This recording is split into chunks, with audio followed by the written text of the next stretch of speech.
હોય વિષય જો શ્રદ્ધાનો તો પછી પુરાવાની કોઈ જરૂર નથી.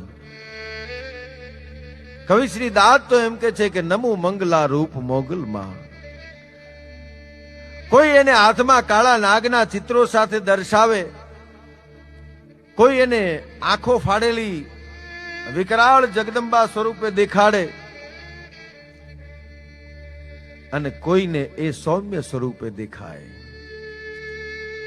પણ જેવી તમારી દ્રષ્ટિ હોય, જેવી મારી તમારી દ્રષ્ટિ હોય, એ પ્રમાણે ભગવતી દેખાય, એ પ્રમાણે જગદંબા દેખાય, એ પ્રમાણે જોગમાયા દેખાય.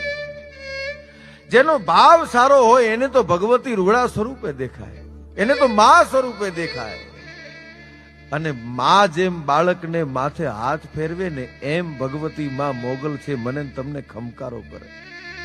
જેનો ભાવ શુદ્ધ હોય, જે અહીંયાથી માને પ્રેમ કરતો હોય, જે ધૂપ અને દીવા અગરબત્તી કદાચ કરે કે ન કરે એની સાથે જગદંબાને કાંઈ લેવા દેવા ન હોય, એના નૈવેદ્ય કરે કે ન કરે એની સાથે માતાજીને કાંઈ લેવા દેવા ન હોય, પણ હૈયાના ભાવથી શુદ્ધ પવિત્ર રીતે માણસ જીવન જીવતો હોય અને કોઈને પરેશાન ન કરતો હોય તો કોઈ દિવસ કવિ દાદ બાપુ એમ કે છે કે ઈ માં કોઈ દિવસ કોઈને નડે નહીં, અને નડે તો એને માં ન કહેવાય.